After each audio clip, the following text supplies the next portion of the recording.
Esaias Edwards, 1811–1897. Autobiography, 1811–1847. TypeScript, HBLL. Autobiography of Esaias Edwards. Married to John Wells on Ramsey's Creek in the state of Missouri.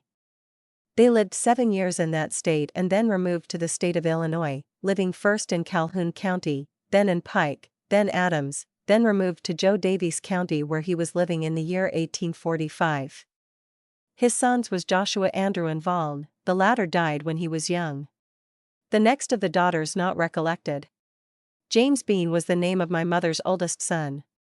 He married a girl by the name of Elizabeth Lewis while he was yet living in the state of Missouri, afterwards to the state of Illinois, Adams County, where he removed until 1842. About that time he and his family united with the Church of Jesus Christ of Latter-day Saints. In the spring of 1845 he removed to Nauvoo. In the spring of 1846, he removed to the West.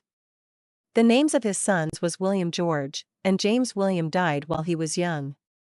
The names of the daughters was Nancy Sarah and Elizabeth. Garrett was the second son. He married Nancy Crow in Adams County where he now lives, this being the spring of 1846. The names of the children not recollected. William Bean married Nancy Hillary of the state of Kentucky in Adams County, the names of the children not recollected. He also removed to the Iowa Territory in the year 1843 where he now lives. Polly Bean was married to a man by the name of David Crow in the state of Missouri, lived there a number of years and then removed to the state of Illinois. The names of the children not recollected. Polly died in the year 1843. In the year 1812, I was born in Pike County, in the state of Missouri on the 10th day of April. About that time my father and mother and the rest of the family was compelled to remove to Lincoln County to the fort, then removed to St. Charles County where my father had obtained a grant from the Spanish government of 640 acres of land. There he remained until I was 4 years old. Then we removed to the south side of the Missouri River and lived there 1 year, and then removed to Pike County on Ramsey's Creek where we lived the year 1829. We then removed to the state of Illinois, Adams County, near Quincy. Remained there 1 year and then purchased a tract of land 7 miles above Quincy where we settled and made additional improvements, and there we lived till the spring of 1831 when I purchased a tax title on a quarter section of land laying about 4 miles northeast of my father's farm. Commenced improving it, and on the 7th of August I married Miss Elizabeth Campbell. During this period of time my mother had 5 sons and 3 daughters. The names of the sons is Andrew, Jesse, Jonathan, Milton, and Eli. The names of the daughters is Elizabeth, Anna, and Armilda. I shall now proceed to a short history of my brothers and sisters who are younger than myself. Andrew was next oldest to myself. He married a lady by the name of Frankie Washburn, and now lives on my father's old farm, which I helped to improve before I was married in Adams County. His wife has 3 or 4 children, girls and boys. Jesse was the next oldest. He died in his 19th year. Jonathan was the next oldest son. He married a lady by the name of Elizabeth Alexander, and removed to the state of Missouri, towards the head of the Fabius River, had 1 or 2 children, the last account. Milton was the next oldest son. He married a lady by the name of Henderson from the state of Kentucky. Her christened name not recollected. She has buried 1 child and has 1 living by the name of William. Eli is the youngest and remains single, the last account. My sister Elizabeth was the 3rd child after myself. She was married to a man by the name of Marcus Stowe in her 15th year, and has lived in Adams County ever since. Her oldest son's name is Milton, her oldest daughter's name is Marietta. She has several other children, their names not recollected. Anna was the 6th child after myself. She was married to Harrison Washburn, brother to Andrew's wife. She has 3 children, their names not recollected. They live in Adams County at present. Armilda is the youngest daughter. She was married to a man by the name of Jacob Miller. She has 3 children, their names not recollected. They lived in Adams County till the spring of 1846, then removed to Iowa Territory towards the head of Skunk River. I shall now proceed to give an account of my transactions from the time that I married my wife till now. About a year previous to the time that I married my wife, I set my mind more attentive to search after knowledge, having received education so that I was able to read, write, and cipher some in the arithmetic. After reading the Old and New Testament and other books, I became a believer in the existence of a supreme being who created and upholds the universe. Hence, I concluded that it was no more than reasonable that he should have the privilege of governing the same. And when I come to consider the greatness of such a being, I formed an idea that his place of abode was far superior to an earthly habitation. Therefore, I thought it reasonable that he should have the privilege of forming a code of laws with the penalties, and next deliver them to man whom he had formed after his own image and likeness and made him master of all his creatures besides. Hence, I was taught to believe that the Bible and New Testament contained the revealed laws from God to man with their penalty annexed. I therefore, as one of God's creatures, thought it my duty to become obedient to the laws of God, my heavenly Father. But man had sought out many inventions in religion and forms of worship as well as other things.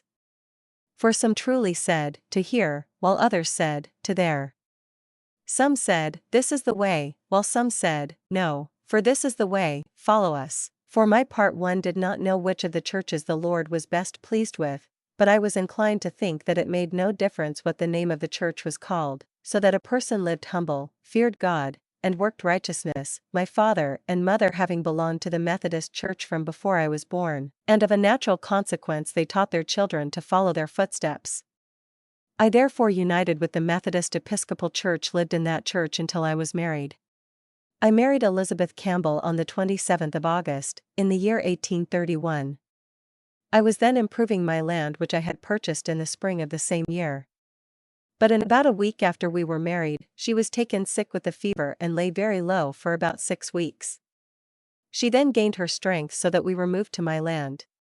Then I commenced steady on my land, clearing off skirts of timber and hazel, rug, and fencing in land and breaking up land, and working out for the neighbors to obtain such things as we needed for to keep house. The next summer my wife united herself with the same church to which I belonged. On the 21st day of August, in the year of our Lord 1832, my wife was delivered of a daughter. We called her name Sarah Ann. We lived together, enjoying the comforts of life, as much so as any persons could under the same circumstances, laboring daily with our hands diligently for a living, endeavoring to procure the comforts and conveniences of life until the 8th of July, 1834, when she gave birth to a son. We called his name George Washington. Our affections still become united stronger. My father died sometime in July, 1833, he died of the cholera? He sent for me the morning before his death.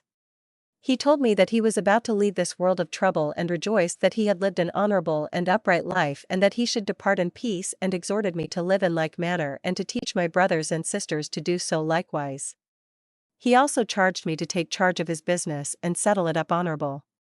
I therefore proceeded according to the law of the land and administered on the estate of personal estate, which was worth something like $2,000 besides the real estate, which was divided, leaving from 40 to 60 acres apiece.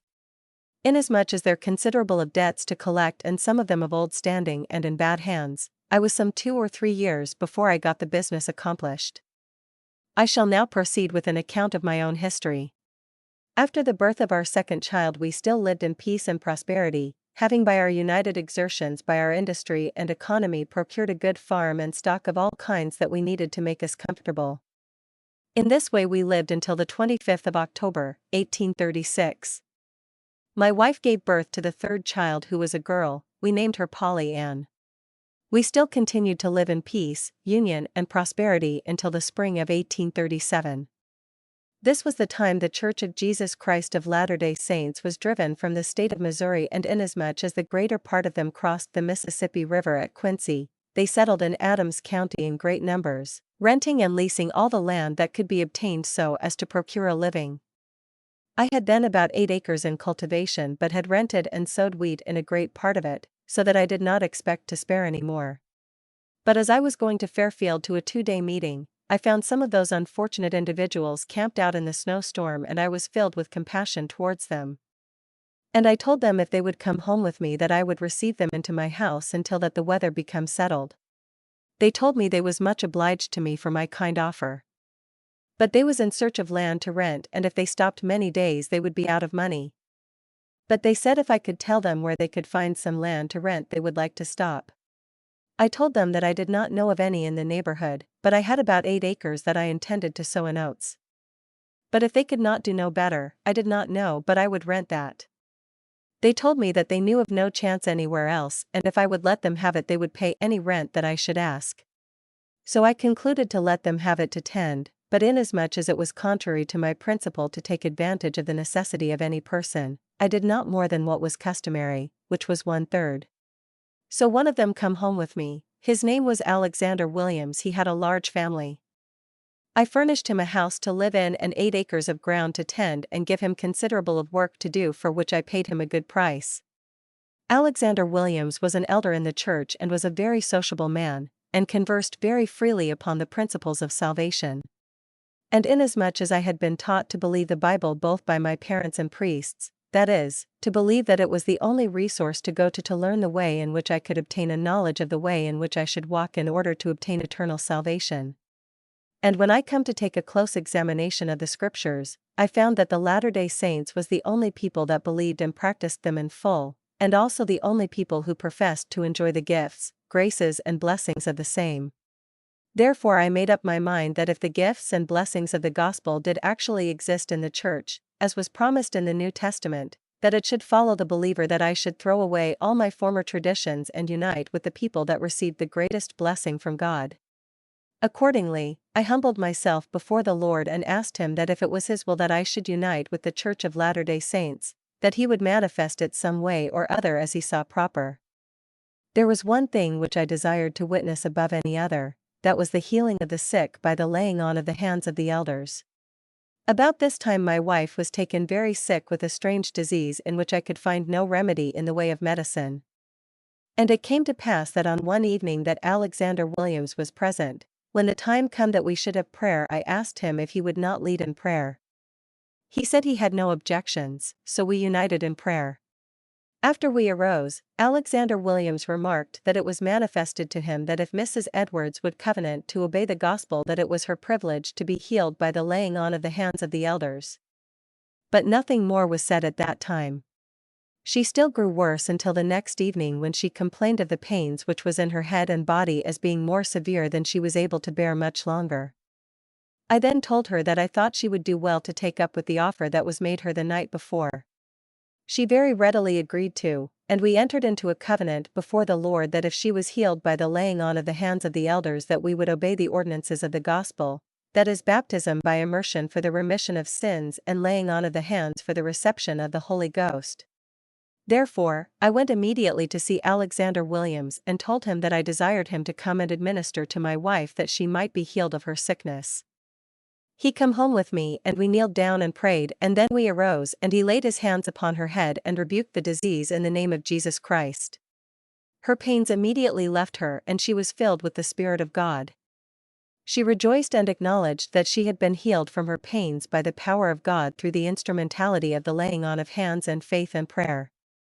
And as soon she recovered strength enough to walk to the creek, which was about 1 mile, we went to the water and was baptized by immersion for the remission of sins, and came forth out of the water and was confirmed a member of the Church of Jesus Christ of Latter-day Saints. We rejoiced in the happy change which we had experienced, and on the 21st of July, 1839 my wife gave birth to another daughter and we called her name Louisa Jane. And on the 6th of October we attended a conference of the Church of Jesus Christ of Latter-day Saints held at Nauvoo, where Joseph Smith presided, and the church was organized again after having been broken up and dispersed in the state of Missouri. I was then ordained an elder in the Church of Jesus Christ. We returned home and I began to make arrangements to remove to Nauvoo and sold a part of my farm, for building in Nauvoo. About this time, Brother Alexander Williams insisted that I should accompany him in a mission to the south. Accordingly, I consented to do so, and we took our journey late in the fall and traveled southward through the state of Illinois as far as Golconda, and then we crossed the Ohio River into the state of Kentucky, traveled through a part of that state preaching the gospel as we passed through both states where we could obtain opportunity, until we came to the state of Tennessee, where we spent the winter preaching the gospel and baptizing until about the 1st of March when I returned home, he having traveled on still into the middle of the state to see some of his relations and to preach to them. After I returned home, I found my family enjoying tolerable health. I then in a short time went to Nauvoo and contracted for a lot on the bank of the Mississippi River and began to improve it by getting out timber and fencing it on the 5th of April. When I arrived there with my family on the 6th day, conference commenced and lasted 2 or 3 days, in which time we received a great deal of good instruction.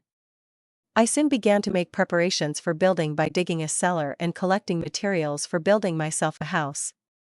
And so I fenced my garden and planted it, and then I commenced digging and walling my cellar, which was 52 feet long and 18 feet wide. I also put me up a frame building which was designed for a stable, 20 feet in length and 17 in width. As soon as this building was covered, I moved my family into it until I could get my house up, for houses was very scarce in Nauvoo at that time and could not be hired at any price.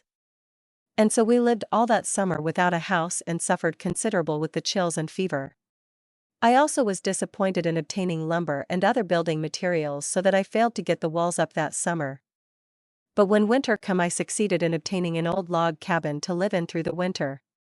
During the winter there was an old man by the name of Mike Sell who persuaded me to go in partnership with him in building a steam mill.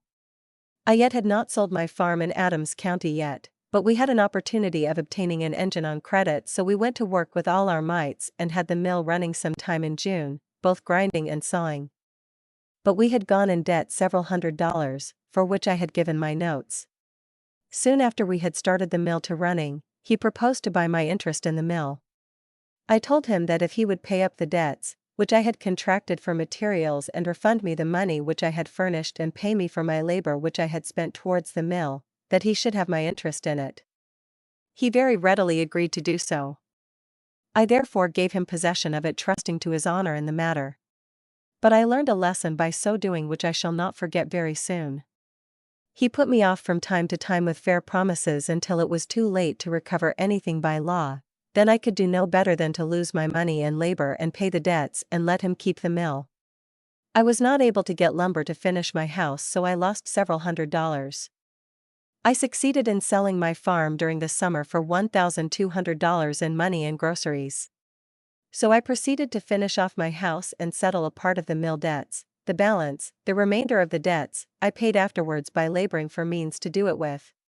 The size of my house was 52 feet long and 18 feet in width, with a good cellar under the shawl size of it, with a living spring in it and a drain from there to the river. Also, 2 good fireplaces in it, also 2 stories above the cellar containing 3 rooms each. 4 of these rooms were supplied with 4 fireplaces and 2 stove rooms. The house was situated on the northwest corner of what is called the Garland Purchase on the bank of the river. I finished my house in the summer of 1842. And on the 22nd of August, 1842, my wife gave birth to a son to whom we gave the name of Thomas Andrew, it being the name of both of our fathers. About this time there was a call made for a great many elders to go and labor in the vineyard.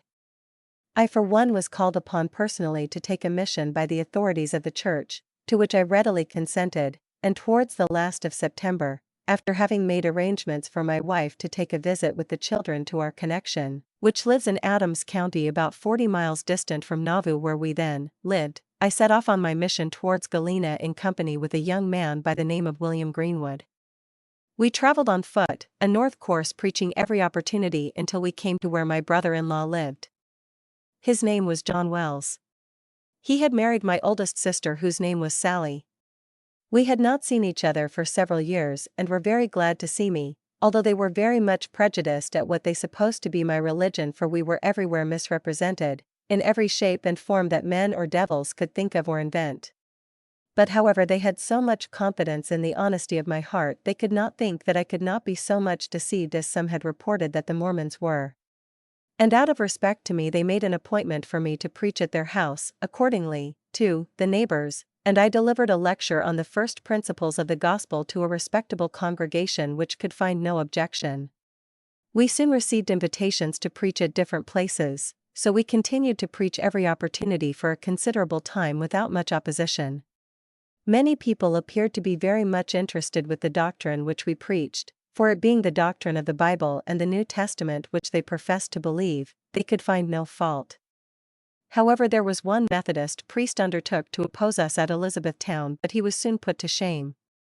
Now it began to get cold weather and I had not received any letter from my wife as I expected, and I became very uneasy about my family. Something seemed to whisper me that all was not right at home. Accordingly, I made preparations to come home. By this time my brother-in-law and sister had become quite interested in the doctrine of the Latter-day Saints and disliked to see me leave. I told them that I knew that all was not right at home and I must hurry home. Accordingly, I, after making them a present of a Book of Mormon, bid them farewell and started home. I went to Savannah and took a steamboat to return home, paid my passage for Nauvoo, but when we came to the head of the upper rapids, there was a snowstorm sad and so severe that we was under the necessity of laying by. But I could not wait for the storm to cease. So I left the boat and traveled on foot through the storm and snow, all the day and arrived at Davenport that evening. In the morning the storm had ceased and the ice was running very thick, so I proceeded on by land, and when I arrived at Nauvoo my wife had not returned from her visit to Adams County, where her connection lived, and brother, Richardson, the man which was living in my house, had not heard a word from her since she had left there in the fall. This struck me with surprise, for I knew that she intended to have been home long before that time. So I immediately started to Adams County on foot through the snow lame, as I was to learn what was the matter, and when I arrived at the place where she was, I found her laying at the point of death, in which condition she had been laying for several weeks. She was insensible of the time that I returned for several days. I removed to my mother's and humbled myself before the Lord in mighty prayer and laid my hands on her head, and in the name of Jesus I rebuked the power of the destroyer, and she began to amend from that very hour. But she was so much reduced that it took great care and attention before she recovered so that she could be removed home. But after about 3 weeks, she was able to ride home in a sled, so I hired John Riddle to bring us home in one day. When we returned home we found things in an unfavorable condition. Brother Rickison, the man in whose care I left my house and garden, had been sick and had let my garden get destroyed, and it was very cold and we had no wood to burn. My wife was yet so feeble that I could not leave her long at a time. But I made out to get up considerable of wood, and in about 3 weeks I was taken very sick myself. This was about the 1st January. My wife was still very feeble but could go from the bed to the fire by helping herself with a chair. I lost my reason and was insensible the greatest part of the time.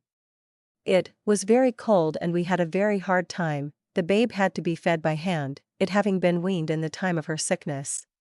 At length, after about 3 or 4 weeks of severe fever, I had a very copious discharge of blood through my bowels, and after that immediately I recovered my reasons and began to amend. My fever became intermittent and I was more comfortable at times, but did not recover until spring, so that I could do not any labor.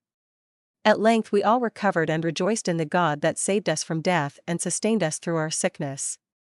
In the spring I went to work laboring for a living, and the next fall I engaged in making spinning wheels. I took a man in to work with me by the name of Lourdes Newell. We worked together all winter and done tolerable well. In the spring he left the shop and went to work at other business, but I continued working at that business till the fall. The church agreed to leave the state. It then became necessary for me to go to work making wagons, which I attended to almost day and all that winter in order to be ready to remove next spring with the church. But I must go back and relate many things which happened from the time we recovered from our sickness till we left Nauvoo, after my wife had recovered from her sickness which she had through the winter. She was taken with a severe pain in the stomach which brought her to the point of death, and when she was about to breathe her last and I had used all the faith and means which I was in possession of, I sent for Dr. Young, who was a physician and also an elder in the church. He took his bottle of consecrated oil, come in haste to see my wife, and found her speechless. He anointed with oil and laid his hands on her head, and in the name of Jesus and by the authority of the priesthood he rebuked the disease. She immediately recovered her speech and arose from her bed of sickness, and her disease returned no more. But in about 3 or 4 weeks afterwards she was attacked with the liver complaint, which was rebuked by the laying on of hands but returned frequently. At last we overcome that disease, but about that time our babe, whose name was Thomas Andrew, was taken with a lingering disease which terminated in his death in the later part of July, which was the first death that ever occurred in my family. Nothing of particular interest occurred in my family from that time the next summer. But I worked at manufacturing spinning wheels for a living until next summer, till Joseph and Hiram Smith was murdered in jail at Carthage, which caused great sorrow in the church. And on the 14th of September my wife gave birth to a daughter which we called Elizabeth after herself. The child grew finally and done well until its mother was taken with a severe pain in her head. This was the 3rd of April, 1845, and on the 6th of April, 1845, she died, leaving 5 motherless children and a broken-hearted husband to mourn her loss with deep sorrow. That event placed me in melancholy condition that any person could imagine. I felt so lonesome and so afflicted in mind that I knew not what to do. Therefore I went to Brother Heber C. Kimball for counsel on the subject and told him my condition. And told him that Sister Bennet, wife of Thomas Bennet, desired to take the babe and raise it until it became a woman. He told me that he would advise me to let Sister Bennet take the child on certain conditions, which I did. He also advised me to get me another wife as soon as opportunity would permit, and not to mourn as those who had no hope. And inasmuch as I could not well keep house without some person to assist in taking care of the children, I looked around until I found a young woman by the name of Sarah Catherine Gibbs. Her stepfather's name was Henry Moore, and her mother had formerly lived in one room of my house, and she had become very intimately acquainted with me and my wife and family. She readily consented to become my companion through life. Accordingly, we was joined in matrimony on the 27th of April, 1845. She was born in Upper Canada, March the 26th, 1823. Her father died shortly after she was born. Her mother's maiden name was Cornelia Boyce. We lived together till the Temple of the Lord was finished in the winter of 1846, when we received our endowments together. And on the 22nd of February, 1846, I was compelled to part with another of my family. Louisa Jane died after a short sickness with a pain in her head similar to that of her mother's sickness. This was a winter long to be remembered on account of the saints being driven by mobs from their homes. The saints was generally employed through the winter in preparing wagons and other things necessary for moving to the west in the spring. But on account of the dull sale of property, there was a great many that could not fit themselves out with wagons and teams so that they could remove to the west, and I was among those who was obliged to tarry on account of not selling my property. However, about the 1st of June, I rented my house and crossed the river in search of labor. I pitched my tent near Montrose in Iowa. And when my family became very unwell, I met with a chance of being removed to Iowaville, about 60 miles up the Des Moines River, where I found one of my uncles by the name of Daniel McHugh. His wife was a sister to my mother and as good-hearted woman as I ever become acquainted with. There I obtained a good situation for the winter and found plenty of labor to do and have good pay for it. During all this time my wife had many very severe fits of sickness which she scarcely survived, but through the mercies and blessings of God her life was spared until the 18th of October, 1846, when she gave birth to a son to whom we gave the name of Esaias. She scarcely survived her sickness at that time, but by close attention I, by the help of the Lord, restored her to tolerable health again. As soon as she recovered from her sickness she became very anxious to go and visit her mother which lived at Montrose, and I being willing to gratify her, although I didn't think it wisdom for her to undertake such a journey at that time, yet I prepared a wagon in as good and comfortable a manner as I could, and we set out on our journey and reached her mother's house on the 3rd day and found her mother very sick. We stayed there a short time and then returned home. On our way home it rained and my wife took cold and became very sick so that she was scarcely able to ride in the wagon, but I stopped the team and laid my hands on her head, and in the name of Jesus and by authority of the priesthood I rebuked the pain, so that we traveled on our way home. After we arrived at home nothing remarkable took place until in March, except my wife had several severe spells of sickness, and about the 1st of March she became very uneasy about her mother. She had received no letter as she expected, and she became fearful that her mother was dead, and she could not, although she was very feeble. But nothing would do but she must go and see her mother again. I told her that I feared she was not able to endure the journey, but she insisted that she must go, so I hired Mr. Bentley to take his wagon and horses and take us on our journey. We arrived at Montrose on the 2nd evening and found her mother and all of the family enjoying good health. Her mother had given birth to a daughter about 7 or 8 weeks previous. But my wife was so much fatigued with the journey that she was not able to return home for several days. but at length we returned home. She was very much fatigued and began to decline in more than common. She became very subject to vomit all her food up so that she be almost a skeleton. I called Dr. Smith of Iowaville to see her, and he told me that it was impossible for her to recover. I doubted what he told me for a while and kept it hid from her for some time. But at length I thought it would be right to tell her what the doctor told me concerning her sickness. But she did not seem to mind it much. She said she desired very much to live and raise her babe, but if she could not live, she told me how she wanted to be buried and also the place. I told her if she died she'd have her request granted, but that I was willing to do all that laid in my power to preserve her life and restore her to health if possible. So I employed her aunt, Nancy Gilbert, to assist me in nursing her, and we succeeded in keeping her alive till the 29th of April, 1847. When after much severe pain she departed this life, leaving her husband and all the family to mourn their loss. And so I had her buried according to her request in the graveyard near Iowaville by the side of Mother Smith, wife of Asahel Smith, uncle to our prophet. Not long after that I let Polly Ann, my second daughter, go and live with Sister Gilbert. The babe appeared to have an uncommon desire to suck the breast, so I employed Sister Parrish, wife of Brother William Parrish, to take the babe and gave it suck and take care of it. I also removed into a house nearby in order to have the children to assist in taking care of it. The babe appeared to do well till towards the last of June. I received a letter from Nauvoo stating that my property was sold in Nauvoo and there was $175 ready for me, so I immediately started for Nauvoo. On the first evening I met with quite an accident, being thrown from my wagon. And my right wrist severely sprained, but I continued my journey to Nauvoo where I found my money ready for me. I went from there to Quincy in Adams County where I purchased such things as I needed and returned home and found all well, but my wrist was so lame that I could not labor with it to any advantage. But my babe was soon taken sick with what was called the summer complaint and died July the 23rd, 1847, and was buried by his mother near Iowaville. My family was now reduced to my two oldest children and myself.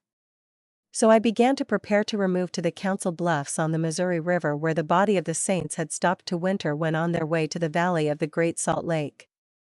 So we started sometime in August with one wagon, one yoke of cows and one yoke of oxen. In this condition we left the United States to seek a home in the wilderness. We soon fell in with company and had quite a pleasant journey for about 200 miles, when early one morning we started in a short distance. When going up a hill my daughter Sarah and in attempting to jump from the wagon fell and the four-wheel ran over her head and arm, which broke her arm and injured her head some.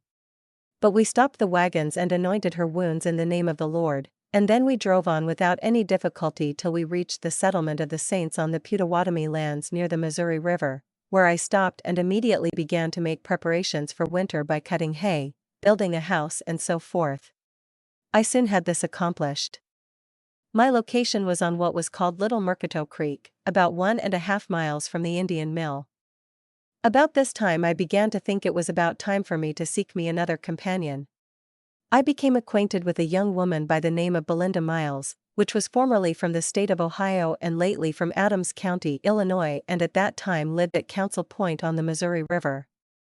And we was united in matrimony by Elder Hyde on the 24th of October, 1847. So it was I again found a companion who delighted to make me comfortable. Not long after that time my oldest daughter Sarah and was married to Thomas Algar, which was the son of Samuel Algar, Alger. During that winter I was working at wagons and other mechanical labor in order to obtain means to remove to the Great Salt Lake Valley in the next spring if possible. But every exertion failed. One of my oxen died, which left me with only one ox and 2 cows, so that the way appeared to be shut up, and I planted a garden and also some corn, potatoes, pumpkins, and etc. But about the 1st of June I had the good luck to obtain a good yoke of oxen from Brother William Bennett for a wagon which I let him have in the state of Iowa. I then bought me another old yoke of oxen for which I paid my ox and the woodwork of a wagon.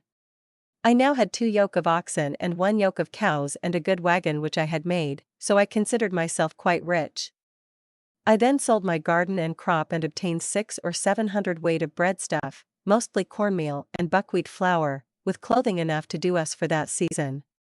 But not any tea or coffee and no sole leather, So about the 1st of June we left Little Murkto Creek in Pottawatomie County, state of Iowa, for the Great Salt Lake Valley in the Rocky Mountains, more than 1,000 miles west of the Missouri River. And so we crossed the river in order to unite with a company at winter quarters, which expected to start in a short time under the directions of Amasa Lyman, consisting of 100 families and 160 wagons, and there we was detained till about the 1st of July when a part of the company left and removed to the Elkhorn River about 30 miles distant. Crossed the river and waited for the rest of the company till they arrived, and the 6th of July we all started on our journey together and traveled pretty much together for over 300 miles, and then it was thought best to separate and travel in smaller companies. So we divided into 3 companies. The first consisted of 4 tens under the direction of Barnabas Adams, the second consisting of 3 tens under the direction of Phineas Richards Jr., the third under the direction of Andrew Cunningham that consisted of 3 tens. Also these 3 tens was under the direction of Moses Martin, Ezra Clark, and Wilcox. It fell to my lot to travel in the 10 that was under the direction of Moses Martin. And so we continued our journey till we arrived at Sweetwater, a river that was a little over 600 miles from where we left the Missouri River. The feed had been very scarce for the distance of about 150 miles. My team had become very feeble and it became necessary for me to take extra care of it. And so I obtained leave of Captain Cunningham to drive on ahead of the company in order that I might be enabled to take the better care of my team. Accordingly, I left the main company in company with brothers Abraham Hunsaker and Randolph Alexander, and we traveled on, taking extra care of our team, stopping and giving rest to our teams occasionally and killing buffalo and antelope when we needed them, till we came to a place called Little Sandy, about 200 miles from the Great Salt Lake. We there rested on the Sabbath day, and Sister Hunsaker gave birth to a fine son. Next morning we started on our journey and traveled on our journey 3 days and arrived at Green River. There one of my cows gave out so that she could not work in the team. But I continued on my journey, and on the 5th day of October we arrived in the valley of the Great Salt Lake, where we found many of our brethren and friends. This was a time of rejoicing which will never be forgotten. Our friends that we left behind soon arrived in safety, which added to our comfort and satisfaction. We had a very pleasant journey, taking everything in consideration.